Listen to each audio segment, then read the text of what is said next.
Hello and welcome to Gardeners'World.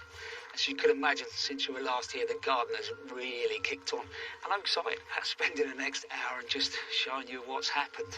Just editing a few of the poppies at the moment. I inherited them and have seeded all over the garden, and though I love them, at times they can be a little bit overpowering. So what I do is I just pull them out where I don't want them, where I want to keep them, I'll let them seed. But even with those seed heads, look, against that Catinus looks absolutely stunning. And as you can imagine with me, I do not sit down very much, so I'm planning to add new borders in the autumn. And this is a great way of helping you understand if you're going to do that in your own back garden. I've just left the grass to grow. That means that I can understand the balance between the larger border, the path, and this, and make that decision whether to make it any bigger or smaller before I commit to cutting it all out. But that's for another day. At the moment, I think it looks all right, and the wildlife are loving it. On today's programme, Eric travels to Germany to discover an incredible project where a disused industrial site has become the centrepiece of a tropical park. Looking around at this is absolutely breathtaking. Rachel visits Kivsgate Court on the 100-year anniversary of this glorious garden. It is absolutely beautiful, rather like falling into a box of chocolates and finding something delicious in every corner. And I've got an idea for a dry, shady spot that I'm going to share with you. Plus I've got a friend to help me plant up a new area of edible flowers and herbs.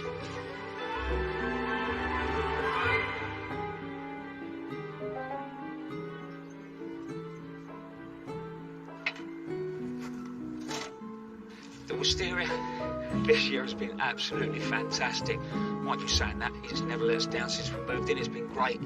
It's started to flower again, which it's done every single year since we've lived here.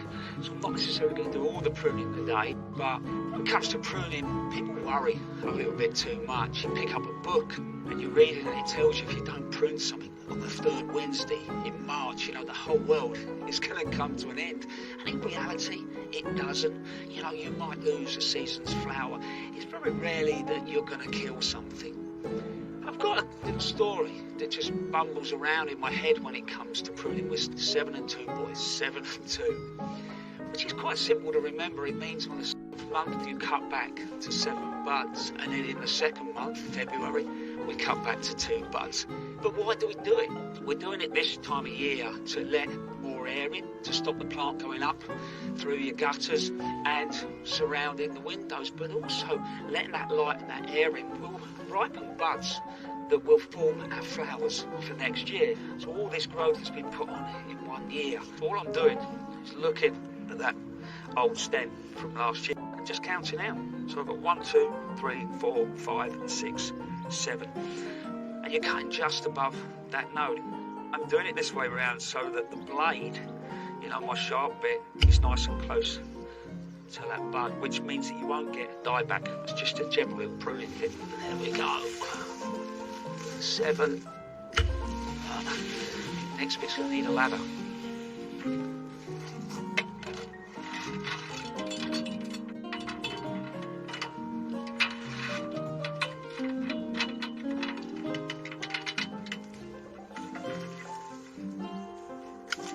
And at this time of year as well, you might choose 1 or 2 beautiful stems that you think you could, you know, wire those across the back of the house. Like I say with this one, it's more about maintaining, really. I really enjoy this job. I just enjoy spending time with the wisteria. I think they're a majestic plant, you know. At the moment, the new growth has got a wonderful coppery tone to it. But even when they lose their leaves, I love the fact that they look architectural. A question I get a lot when you're on the road is people saying, well, wisteria, I bought one and it's not flowering. But the tip with that is when you're buying one is to buy a grafted one. And what I mean by that is you'll go into the garden centre. You look at the pot and about 6 inches up, you'll see the old stem going back down into that pot, and then it's attached from there. That old stem is old stock, so it speeds up, you know, that flowering time, even maybe buy one in flower. These things could take anything up to 7 to 16 years to flower. So grafted is a good way to go.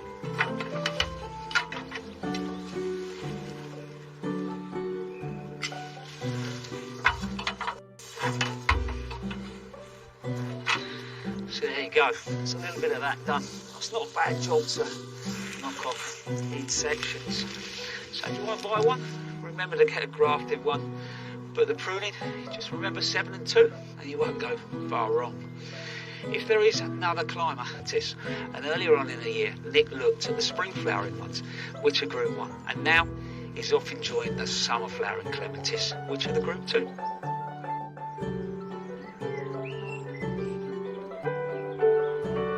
This garden is packed with over 230 clematis from across all 3 groups. But I'm here today to look at the summer flowering Group 2 clematis. Compared to their spring flowering counterparts, Group 2 clematis tend to have larger flowers, they're usually more compact, and they'll often repeat flower twice in the season. They really are the show-offs of the clematis world.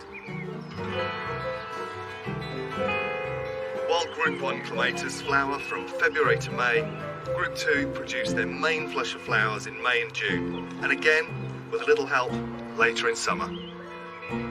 Clematis are well known for having quite specific cultural requirements. They generally like to have their tops up in the light, but the key bit is that their roots are cool and damp and shady. That might suggest to you that you can't grow them in pots, but actually, if you get a large enough pot, you can easily get away with it. So something of this scale works really well. Now, of course, you need to make sure it stays very damp and to keep it really well fed. Now, this is a particularly beautiful clematis. It's called Viva Polonia. It's got that lovely quality to it, very, very pale centre, which really makes it pop. If you look further down the plant, it's doing something quite interesting here. On this outer structure, it's starting to turn green, almost leaf-like. Let me explain why that is. So if you take a typical flower, say a rose, you've got very distinct floral structures. Around the outside here, you've got the sepals, which form the bud or hold the petals up, and the petals in the centre. When botanists can't differentiate floral parts between being a sepal or a petal, they call it a tepal. And so what you see on clematis are a series of tepals. They're not petals at all. They're quite different, and that's why they can revert and take on these green tones. They really are fascinating plants.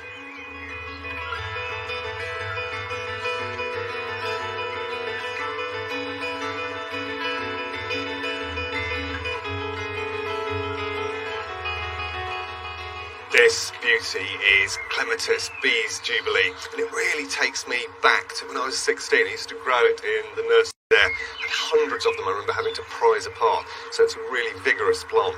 Now, it first appeared in 1958, and it's got an award of garden merit, so that means it's tried, tested, and a good, healthy plant.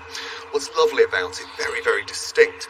Now, it flowers for about 6 weeks in midsummer, and then it will repeat again in the autumn and around September time, so it gives you really good value.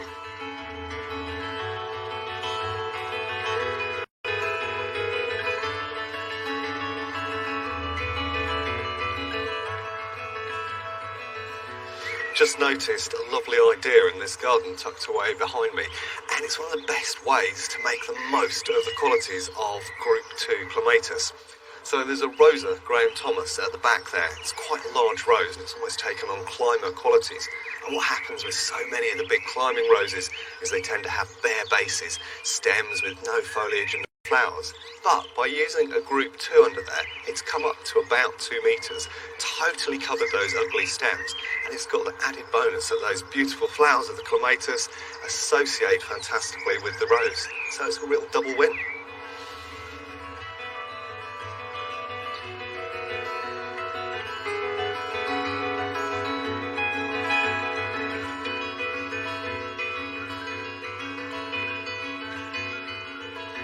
For all their glamour, Group 2 clematis can occasionally suffer a problem known as clematis wilt. What it essentially is a fungus which attacks the base of the stems, and it effectively knocks out their capacity to transport water through their xylem vessels. And that starts to manifest itself as these sort of darkened areas right next to the leaf petiole or the leaf stem.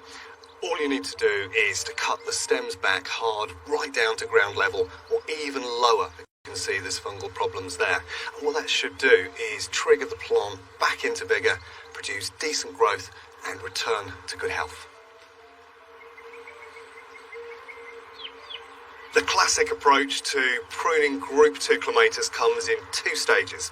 So in late winter, it's all about removing dead, diseased and damaged stems back down to fat, healthy, juicy buds. But it's important that you leave that structure from last year, because of course group 2 clematis, their first flush of flowers appears on last year's wood. Now this plant beside me has had its first flush and it's stopped flowering, so it's now time for the second prune, which will trigger another flowering, which will go on through August and into September.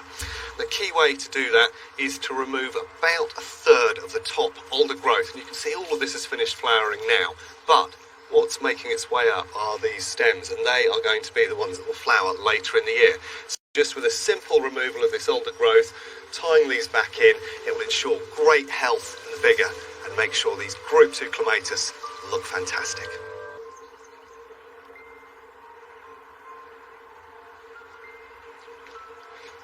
Wonderful plants, aren't they? I think climbers are just going to become more and more important to our gardens. What do I mean by that? Our gardens are getting smaller. That means that boundary around the edge of your space is going to become more important. Climbers are vertical. They don't take up too much space, or even over an arbour or an archway. But I've not just been playing with the flowering plants, I've been playing with the edible climbers as well. Here I've got a thornless blackberry. Look at the stems, I can run my hands up and down. I've worked it against the wall, but this idea was born of something I saw my nan doing years ago. Outside the back of their house, they had this rough bit of ground, and on the edge of that rough bit of ground, blackberries grew. Instead of just leaving them, she got Grandad to bang in these posts and wire between them, and then she just tidied them in. I can still remember her blackberry and apple pie. It was wonderful. But these growths are starting to take over the border a little bit. And if you imagine, I don't want them in the border, but at the same time, I don't want to lose them. These will become next year's fruit. So the old gardeners just used to put a cane up the middle and just tie them in. It's a little bit fiddly. Make sure you don't miss any. This is when you realise how wonderful they are, being thornless. And all I'm going to do is bunch that in to start with, tie it off. There we go. So when you've tied them in all right, they don't look wonderful at the moment, but the leaves will turn, so it'll look fine. But what you can see is I can get to the rest of the blackberries. So when they're gone, we'll cut it all away, and then we'll tie these in as a fan, and hopefully we'll be enjoying blackberry and apple pie next year.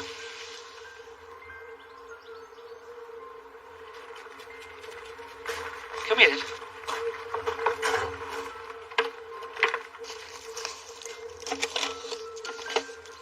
Come on.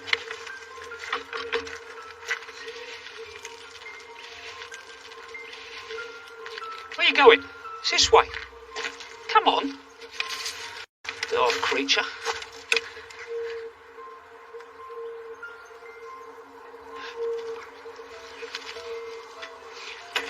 The woodland area is coming along really well, but I don't think I'm the only person in the country with a spot in your garden that nothing will grow. And mine's there. It's a dry, shady area, and what makes it worse is the roots are near to the surface. But I've got a plan.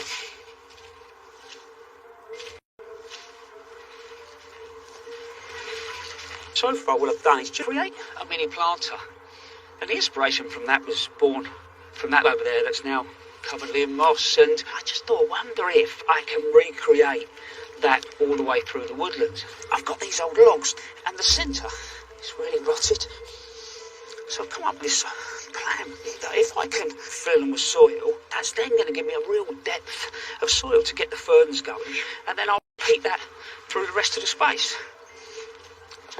So all I'm going to do is sprinkle the soil back around the edges.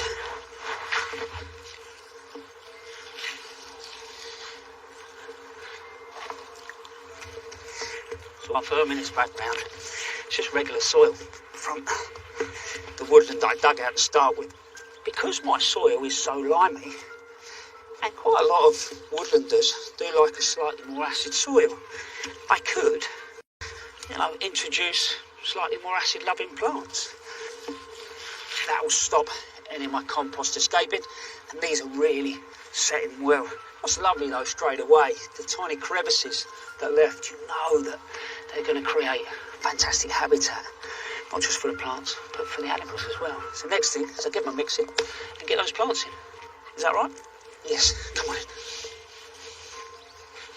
So, what I've done here is create myself a mix that is some of the woodland soil that's come straight out of that hole, but I've added some composted bark and some peat-free compost, and the ferns, which I'm going to grab from there, will absolutely love it.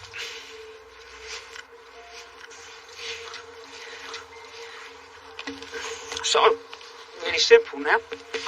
All I'm going to do is put my mix into my log container. I'm not over firming it, but I'm just making sure that it's gone into some of those sort of hollows inside. And now,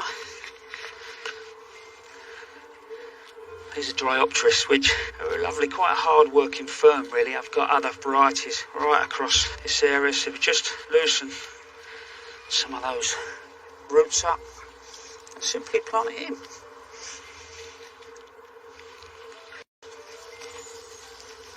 Like that in. There we go, just firm those in. I know these ferns have been chosen because they'll deal with the drier conditions.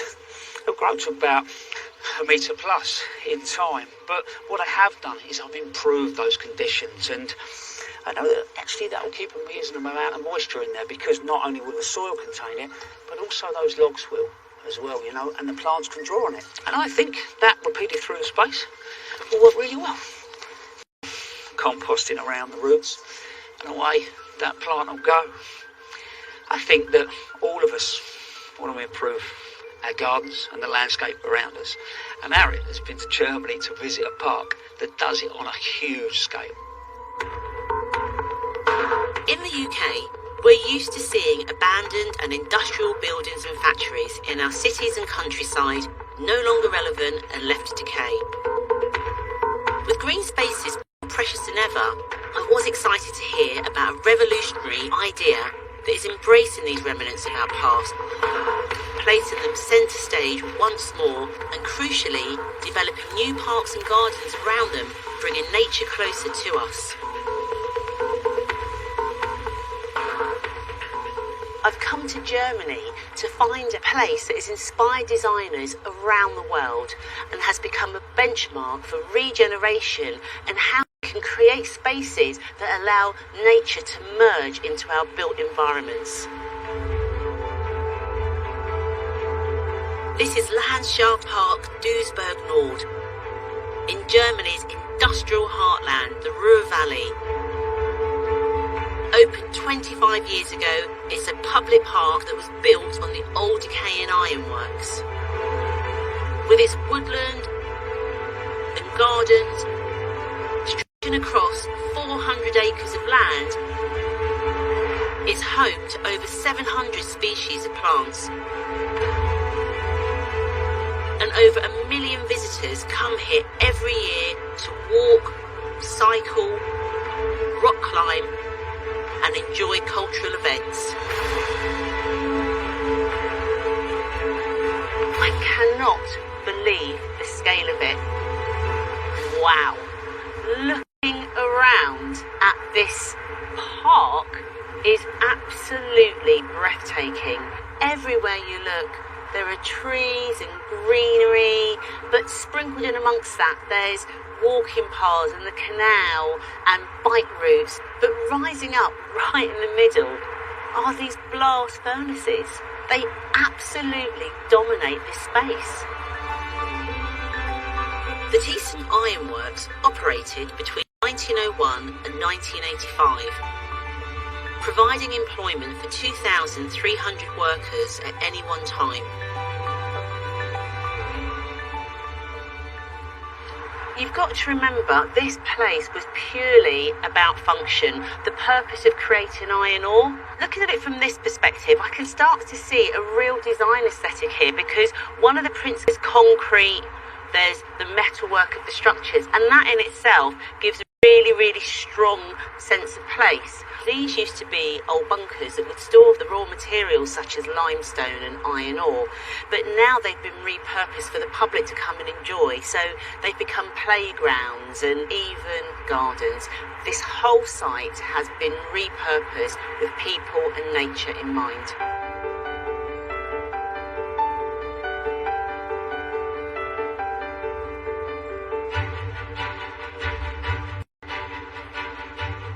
Now, these smaller bunkers have been put to such good use, I feel, because they're actually like mini walled gardens, and I really love how, because they're south-facing, they've been given this Mediterranean planting feel. So things like the Santolina smiling at me, and the lavender and the gaura in the breeze. I mean, from this platform, it's a beautiful viewing station because you can't actually get into these ones, but I do know that the volunteers come up here and really enjoy working through these spaces. And why wouldn't you? Because they're absolutely lovely. These are actually quite small in amongst the madness and the chaotic size of this place.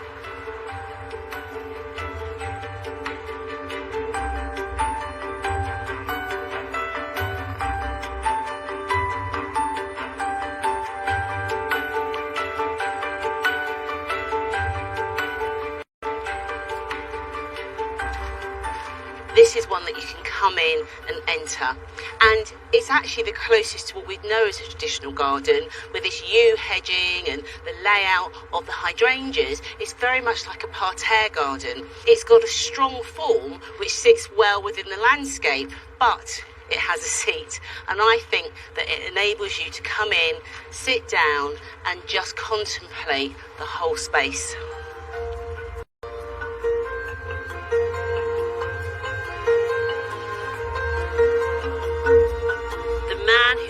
Vision to transform this industrial wasteland into a green oasis is the landscape architect Peter Latz. Where did your vision come from to retain the history of this site? There's one official story of the Ruhr region, but if you look more closely, there are actually thousands of stories which are all very different. I think this is similar in the industrial areas of England. This place gives these stories from the past room to be told. We created this garden with formal. We gathered all the materials that were here on the site and collected them into these raised beds. So all the parts were visible, and the families were very happy to be involved. 25 years on, is this park now the real vision that was in your head and heart? Yes, absolutely. Whether it's a blessing or a curse, in this profession, you have to wait 25 years for the plans to come to fruition. It was worth the wait. Peter has taken an old industrial relic which holds the memories of the past and created something new for future generations. I love it round here. Sound of birdsong, all of this nature that's crept in and smashed itself right up against a man-made environment, just how it should be. I can't wait to see how much more this place has to offer.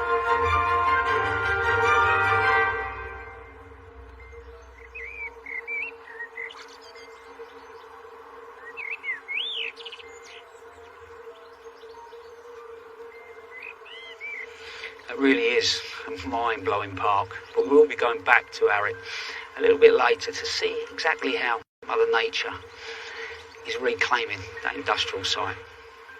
Anyway, you might be wondering who these two are.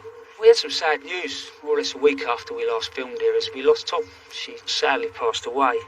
And very quickly the house seemed like a strange place without a cat. So Mrs. Frost and the kids decided to go and get their hands on these two monkeys. This is Ash and this is Willow. I just hope they enjoy the garden as much as they do their food. Anyway, still to come on today's programme. Rachel explores the magnificent Kifsgate Garden in Gloucestershire. It is spectacular when it's in flower like this, sort of a waterfall of white heads. It's just a sort of glorious monster. But first we catch up with Frances at her allotment in Kent to see how she's getting on.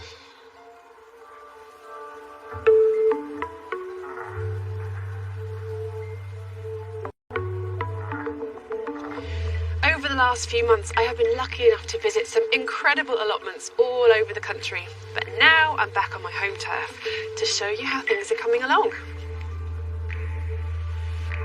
Bloomed into summer, the allotment started to flourish. The shed has had a lick of paint. Even with the very cold start we had, not to mention the storms, the plants and flowers bloomed into life. My greenhouse is slowly filling up, but I'll show you that later, and the cut flower bed is coming on really nicely. The rest of the allotment is looking much more lush than it was, and there's loads of lovely red currants, black currants, gooseberries, and a huge rhubarb as well. But I've also planted some other bits of my own. There's sunflowers, got potatoes, sweet corn, beans, courgettes, leeks, lots of things. But the one thing that just keeps on growing that I do not want is the weeds.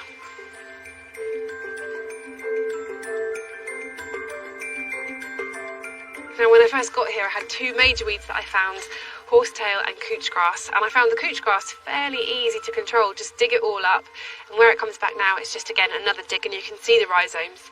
It's fairly simple. The horsetail just keeps coming back. But what I did do was rotivate in the end. I started digging the whole thing. It took absolutely ages, and then the growing season was fast approaching and I was running out of time, so I rotivated the bits I hadn't already dug. And actually there's not too big a difference in the bits that were hand dug and the bits that were rotivated. But what I'm doing now, this is my herb bed, which I'm really pleased with actually. It just needs a regular weed. This will be the 4th time I've dug out the horsetail. It's just trying to get out as much of the roots as possible every time I dig it up from around the plants, and I hope that will weaken things. And as these plants get bigger, hopefully they'll then outcompete the horsetail, but I think I'll be here for some years. And what I have found is that where my manure pile was, there's much less horsetail growing through, so I think next year I'm going to do no dig, mulch it with compost and manure, and hope that helps as well. The path to a beautiful allotment never does run smooth, and a few weeks ago I discovered another problem. Another windy day on the allotment, and I've arrived this morning to my herb bed, my medicinal herb bed this one is, to find the rabbits have been munching. They've not eaten any of the lavender, but they've just chopped it all off, and they've completely eaten my chamomile. So I think some rabbit-proof fencing is required.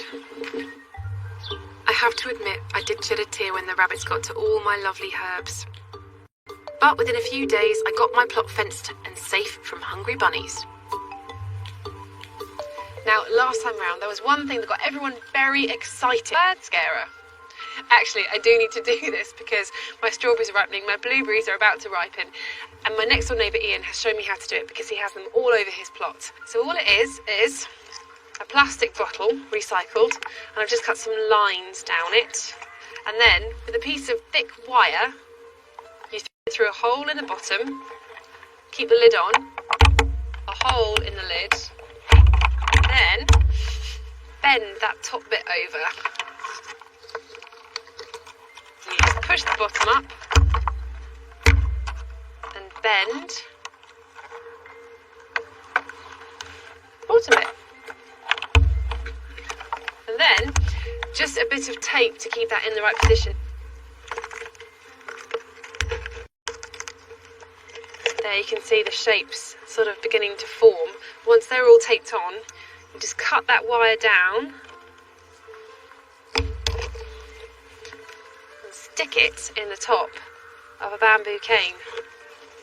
Put that in the ground, and there, a little windmill made out of an old bottle.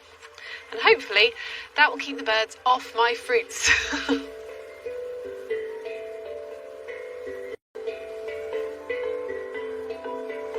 But it's the herbs that are one of my favourite things about the allotment, and I have them growing all over the place. Not just edible herbs, but ones that have multiple uses. Very much inspired by visiting the amazing cosmetic allotment on the Isle of Man.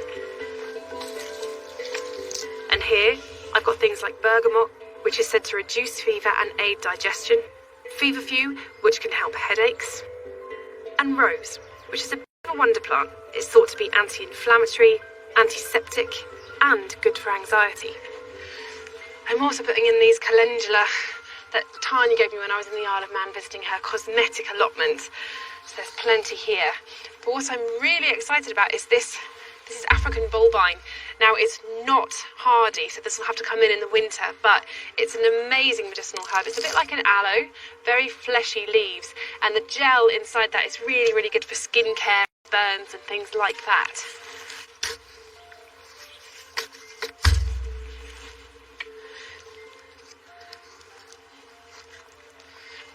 Hopefully this will be very happy here because it's a really sandy soil, so it doesn't get waterlogged, and it will bake really hot in the sun here because there's no shade for it. So I'm hoping that as the summer goes on, the roots for that will get really big, and then when I dig it up in the autumn or the winter, I can put it in a really big, lovely pot.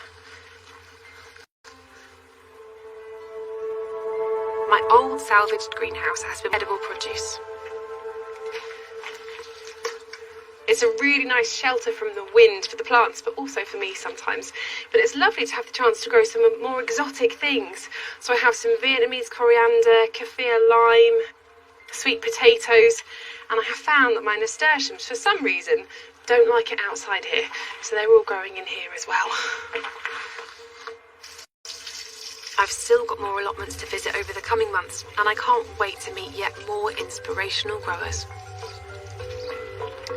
It's just a case of finding the time to try all these ideas out on my own plot. But in the meantime, I have plenty here to keep me busy.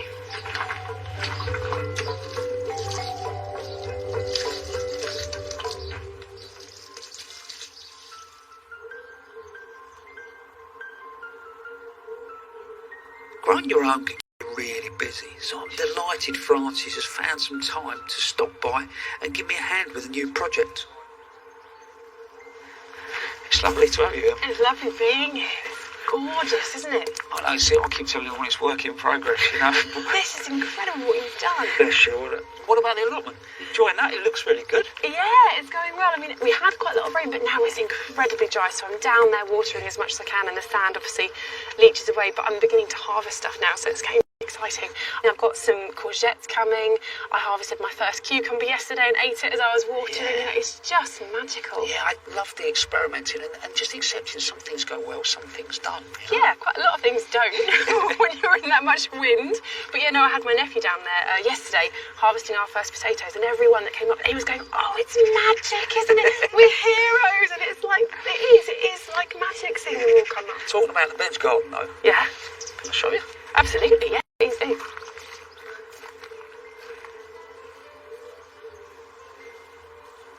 This is it. It's beautiful. Look at this.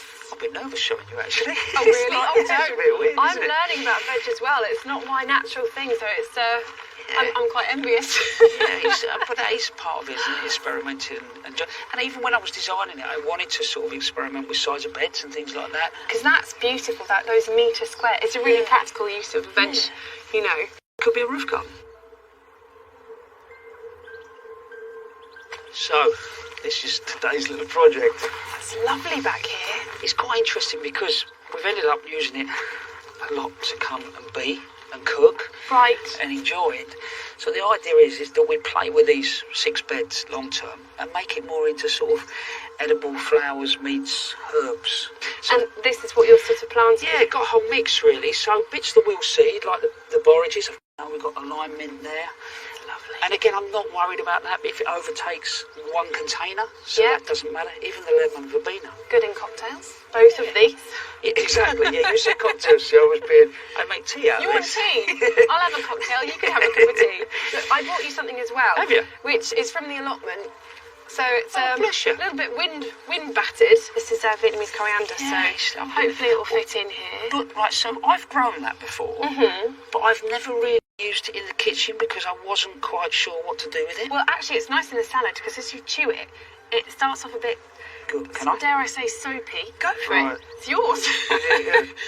And the more you chew it, it gets a heat that builds and builds and builds. And although it's a little bit leggy, this one, because I've been because it hit you. A little bit spicy, a little bit hot. If you cut that back to where it's more bushy, stick all these in water and then they'll root in a couple of weeks, so you'll have loads and loads more. So it's quite good to fill up a space And then I quickly. can take them away. Exactly. So, just grab some and Okay. start playing. You're going to have to move them around if you're not happy with where I've put them. It's quite a lovely thing to do, really. You get to bounce off somebody and take someone else's opinion. True. This is a little perennial borage. That's beautiful, that. Yeah. And you can eat the flowers from that just like with a normal borage. It's beautiful, isn't it? So this is lime mint. Yeah, lime mint. Again, makes great tea. And you've got verbena there. Uh-huh. Do you think that will survive the winter? Yeah, I've got two at the front of the house. Absolutely fine. Do you know when you just smell them, it releases all kinds of endorphins? They make you actually happy. There you go. I could probably do with that. Do you know the nice thing I found about the Vietnamese coriander on the allotment? Because I love coriander, it's one of my favourite herbs. Yeah. And every time I sow it, the slugs eat it before I can. Every time. Do they? And they leave this one alone. So that's why I've got quite dependent on it. Yeah. This is a plant I really love, Telbagia, and I use it a lot in the kitchen. Right. But we use the leaves and the flowers. It's called society garlic. Do you know why it's called society garlic? No. Because apparently you get that garlic flavour, but it doesn't stay on your breath, so you don't smell. I'll grab the Welsh onions. I love sort of just using the leaves and cutting them like sort of giant chives. Yeah. Right. How are you feeling about it? I Are you like happy that. with the Looks arrangement? good, doesn't it? Yeah, I think it looks good. I'm going to get a couple of buckets of water, I think, just to Yes. dunk things in as we plant, maybe. Give a soak. Yeah. What's lovely about this as well, it's not just, that we're going to use them edible-wise, but, the wildlife, the pollinators are going to come in and... Be attractive, isn't it? And then they'll obviously pollinate all your raspberries and everything else. Yeah, so it'll work really nicely.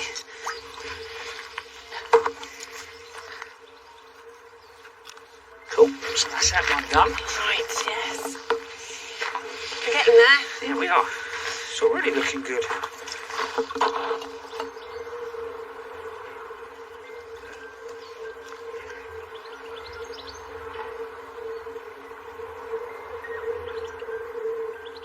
I'll grab the water.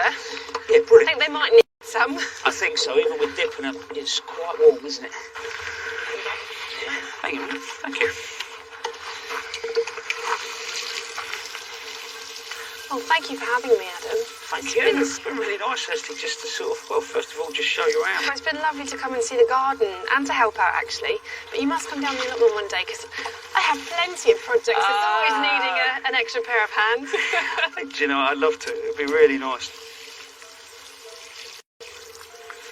Now, Rachel has been to Gloucestershire, to Kifsgate Court, to find out a little bit more about the 3 generations of women that have created the garden over the last 100 years.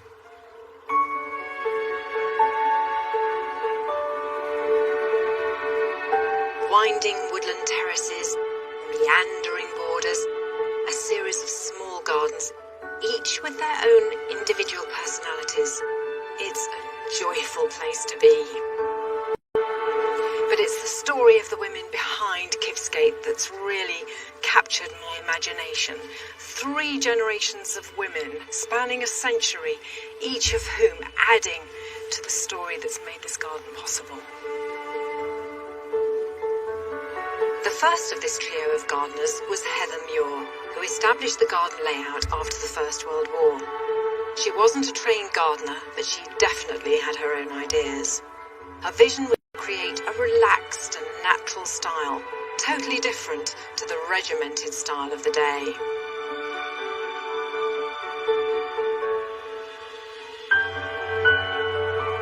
This square is divided into 4 sections. I can't tell you, it really takes your breath away when you walk down into it. And I think Heather had such a talent for putting together colours. They really flow. And she also was very much, I think, ahead of her time in that she mixed together shrubs with perennials. Beginning of the 20th century, most people would have had a shrubbery and then a separate herbaceous border. So this was really ahead of its time. It is absolutely beautiful, rather like falling into a box of chocolates and finding something delicious in it. And in this area, you walk past more of Heather's beautiful planting, past the hybrid musk rose called Felicia, the fantastic perfume, and that was planted in the 1930s. And then you come out into this section, and wow, what a view. Today, her granddaughter Anne, together with her husband, has taken the reins and embraced her grandmother's vision. Your grandmother sounds extraordinary and very much her own woman. Yes, I think she was. My mum always said that she had a very strong character. In fact, we've all got rather strong characters. She really planned the garden without putting anything on plan, just by looking at the space, planting the hedges, dividing up the areas, and that's pretty remarkable, really. And where did that inspiration come from? I think she'd grown up in a garden. Her parents were keen gardeners, so maybe it was in the blood. She'd had no horticultural experience. None of us have, so she just had to learn on the job. Yes, best way of learning. Yeah, well, yes, you learn with your mistakes. And we're walking along this avenue of Rosamund. Just so beautiful, I can't describe. This was planted by my grandmother, this rose hedge, so way back in the 1930s. And she cut it very hard, and we do as well. She used to take shears to it and literally just sort of chop it. Which is how it's treated now, actually. Yes. Much more. People aren't so precious about No, roses. and it flowers incredibly well every year. You can see how we train the other roses on sort of different supports so that you get the best from the flowers. Yes, that's lovely, isn't it? So you yes. bend the stem down and then it breaks. Exactly, along rather than to just get let the them all flowers. grow in a sort of heap. And of course, one can't help now but notice this most beautiful rose. I'm assuming Kivsgate. Yes, it is. I mean, a complete monster, really, climbing to the top of the trees and covering a vast area. But it is spectacular when it's in flower like this. Sort of a waterfall of white heads. It's just a sort of glorious monster. In 1954, Anne's mother, Diney, was lured back from London life by her grandmother, Heather, to take over the garden. This wonderfully sinuous border, I mean, it's a really interesting take on a very classic feature, usually straight lines. So who was responsible for... Well, my grandmother laid out the border, and my mum actually added a lot to it as well. She was a great plants woman, absolutely adored gardening. I mean, as a child, I just sort of remember we couldn't find her. We knew she'd be upside down in the border somewhere, so we had to just sort of shout and find her. But she really spent hours in the garden. Summer flowering ceanothus, as against the evergreen blue ones that you would know sort of in the spring, and that they actually add a lot at this time of year. We don't prune them until the spring, just in case it's a bad winter. They seem to thrive here. A great melding plant, yes. You know, sort of softens things Absolutely. like the roses and yes, so on. very around good it. sort of mixture Yes. with the roses. Then, of course, here, the little bush honeysuckle, and it just grows into that sort of small bush shape. It's not a climber. And people always sort of comment, how do you Yes. keep your honeysuckles that shape? But it just does it. Anne followed in her mother and grandmother's footsteps, putting her own mark on the garden. She's created wilder areas because she's very keen to bring in nature, which feels very different to the established gardens. And there's something else. Oh my goodness. Wow.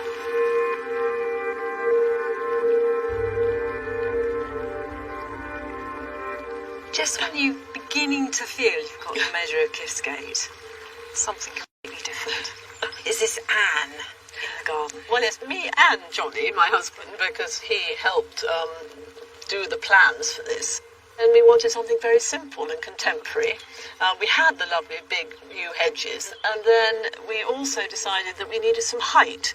But we liked the simplicity of the stainless steel stems and the gilded bronze philodendron leaves, and the water just runs up them on a sort of timer. It's such a lovely contrast to the rest of the garden. Do you feel that you've had an enormous responsibility in inheriting this incredible garden? Yes, I mean, when Johnny and I first moved down, we really knew nothing. We had to learn from my mother. It's been our life, really, for 30 years, and we've loved it. One garden, 3 female gardeners, each putting their own unique stamp on it, all uniting in the vision of a place where plants and spaces can blend and flow in perfect harmony.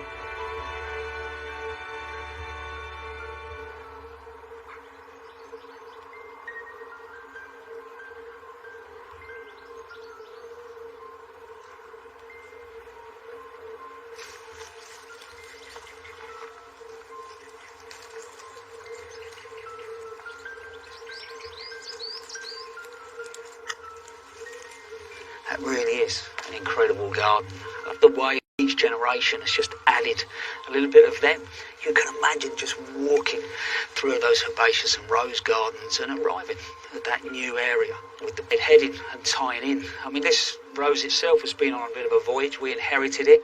It was in a mess. It was full of old dead wood, and we were quite harsh.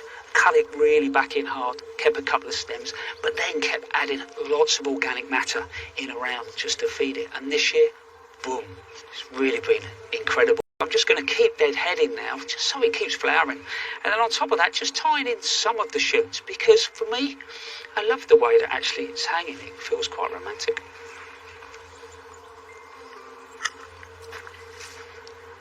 Now we go back to Arik at Landschaft Park in Germany to find out a little bit more about that fascinating place.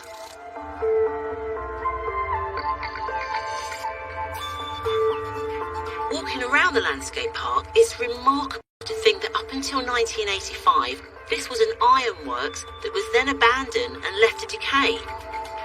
Thanks to the vision of landscape architect Peter Latz, this industrial landscape is now the unique backbone to over 400 acres of parks, gardens, waterways and green space.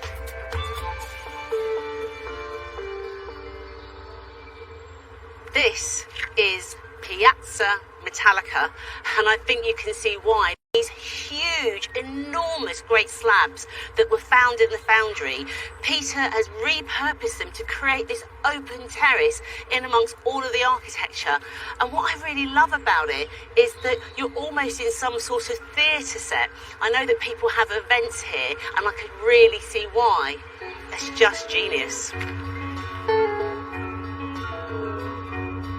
While it was Peter Latz who designed the park, he was supported by several community groups who were passionate about preserving their industrial heritage and reclaiming the land as a people's park. Through the creation of the landscape park, their dream was realised. And today, judging by how busy this place is, there is something here for everyone. I'm intrigued to know why you come to the park. Oh, it's one of my favourite places, actually. I live nearby. My family background is miners and steel workers. This is one of the few places left where you can actually see what it looked like 20, 30, 50, 40 years ago. Are you glad that they've preserved this space? Yes, it's very special because it's a part of the history of the area. I've been here with my children. We, climbed up that big furnace. Yes, and everything. So it's really special, and it's really important for the area to keep, spaces like that. Wish I could come every day myself. Yes. What brings you to the park today? We studied some sketches. What do you think of what you've seen so far? I like it really much, like this old industrial area where the nature popped in and did what it's used to be, like don't care about the buildings. I like how the nature find its way through it. I think it's beautiful like this. Yeah. Nature really has taken hold since this park first opened 25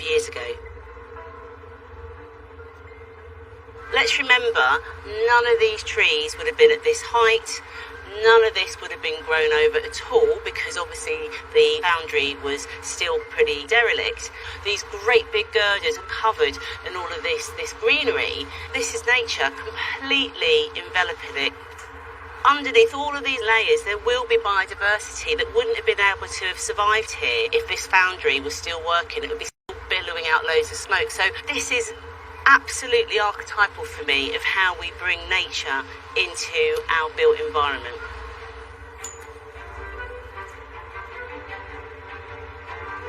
Across this 400-acre site, there are all kinds of different green spaces.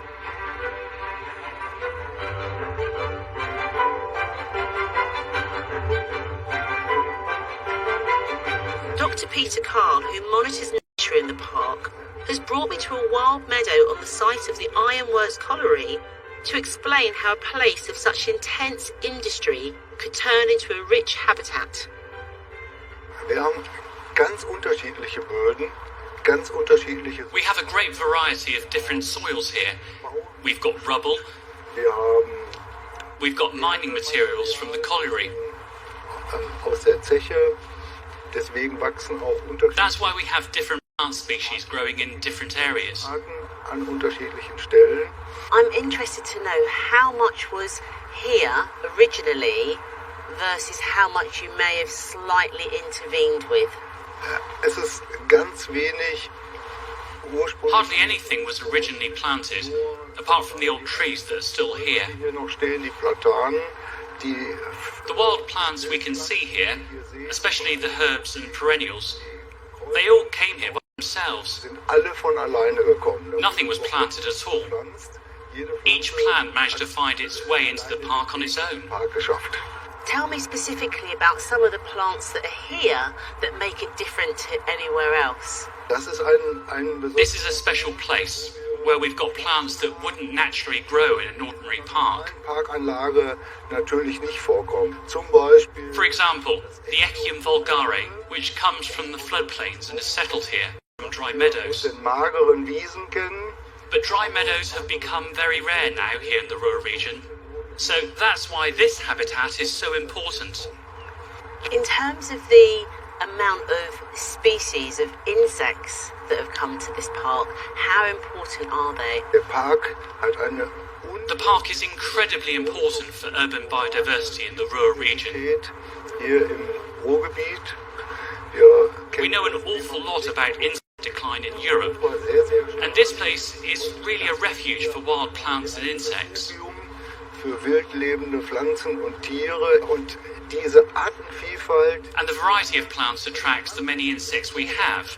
Bringt natürlich auch die like bees, butterflies, moths. Wir haben Wildbienen. But also the beetles and the ants you can find here in the park. Käfer und die Ameisen. That's basically the food source for these insects. Die Nahrungsgrundlage für diese Tiere.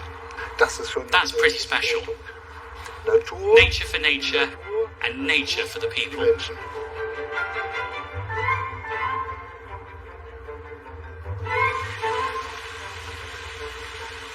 What's happened here is that nature has been remembered and allowed to come in all of its wildness with minimum formality, and that's what makes this place so special. In the future, with our cities ever expanding, it's going to become even more vital to build green spaces into our urban environments for our health and well-being. Is it time to take inspiration from this landscape park and think again about our own industrial landscapes, not as decaying places to be forgotten, but areas where we can thrive?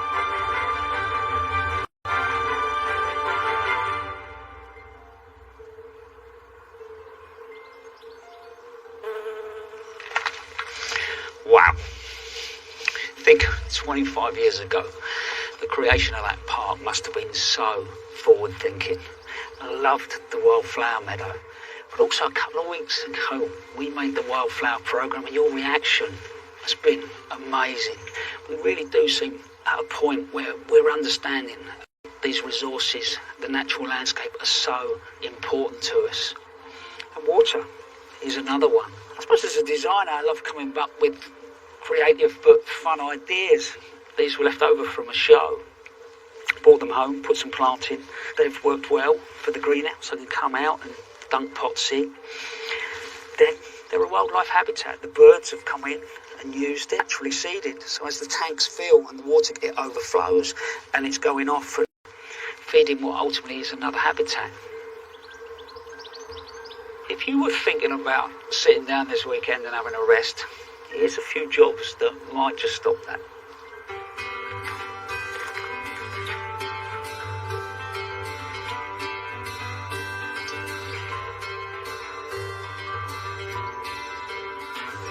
To keep your salad going through the summer, so rock it now.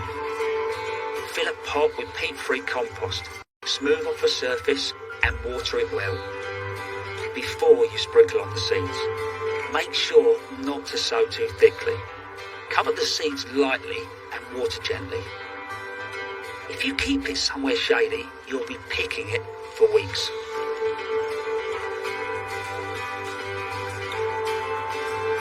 As gardeners, we are always planning for next year. And a good thing to do is to take stock of what's happening right now. Mark up any plants that you want to move or divide later by putting in a cane next to them. Make sure you label the cane so you know what you need to do with it. I also take a few photographs to remind me. Now's the time of year when lots of seed heads are starting to ripen. If you want to save some seed, keep an eye on your plants and make sure you catch them as soon as the seed heads open. On a dry day, cut the seed heads from your most vigorous plants and carefully place them in a labelled paper envelope. Put this somewhere cool and dry until it's time to sow.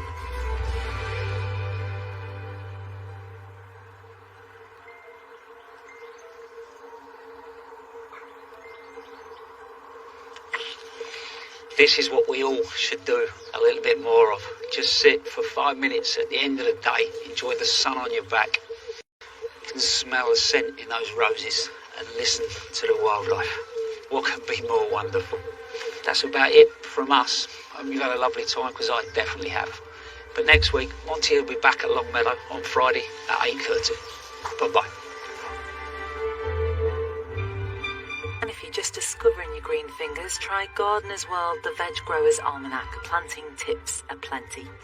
Stay put next here on 2. We go beneath the surface to delve deep into the world of the hippo, utterly dependent on water, yet unable to swim. David Attenborough elaborates next.